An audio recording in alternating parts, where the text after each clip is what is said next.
What types of content have you worked with and what worked well?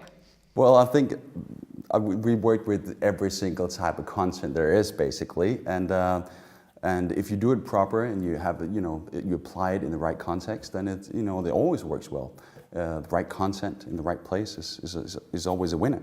I mean, and we're talking mobile platforms as far as web apps or applications, native apps or cross-platform apps. Content specifically designed for tablets, all sorts of social platforms, video platform, blogs, advertorials, owned media, campaign sign, landing pages. I mean, content can be distributed on all sorts of digital platforms. And also you have to remember that content is also something you can do offline. Content could be something that qualifies a product in a mall or a store, where there's a call to action that might be digital, where you can continue the experience. So content can work on all sorts of platforms if you do it right. So a lot of different opportunities, types of content, and even not digital types you mentioned. So looking at these vast array of opportunities, what types of content do you believe will be more prioritized in the future? Actually, I think audiovisual communication is still a great seducer. The way the human mind works is we're very susceptible and very emotionally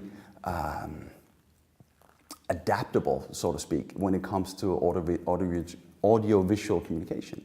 I think that that YouTube as a platform and similar video devices, also the short-time video such as Vine and Instagram, are going to play a more important part. And so video is definitely there to stay.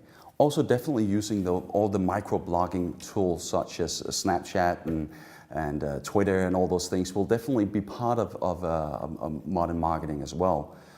Maybe it won't be called Vine in 2 or 3 years, but then as sort of another conveyor of all those micro expressions where it's a very, very short message. I think that'll definitely be something we'll see more of as well. So looking at all these types of content, what is the most difficult thing to work with? Where can it all go terribly wrong? Well, I think you can do content right or you can do it wrong. If you take a piece of content and you place it in a not relevant for the consumer situation, then it won't be very effective. If I had to single something out, I would probably say services. When we work with services, for example, in an application, it could be something that enhances the customer's experience in the physical boutique or store. Those type of services generally mean that the whole organization have to be behind it. You can't just do it in the marketing department.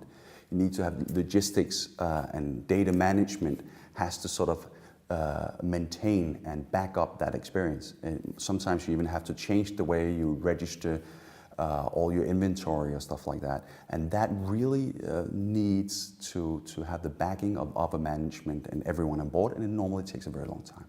So that's where you can actually fail, if you launch something and it's not backed up by the organization. Or it takes too long, basically. It's a very long process, and if you wanted it done in 3 months, it could be a year, because something can be backed up by your own organization. So you have to sort of be aware of that at least. So you mentioned video content as something which is really taking off, really growing right now. What is your experience with that? Well, video production is definitely taking off. If you look at YouTube, 40% of consumers actually go and search for a brand on YouTube. YouTube is the second biggest search engine in the world. And we expect answers. And if we don't find the answers from one brand, we'll find them from another. So video content and having a channel where you sort of qualify and demonstrate your product is becoming a hygiene factor at an amazing pace. So I would say video content is simply something that most brands need to have these days.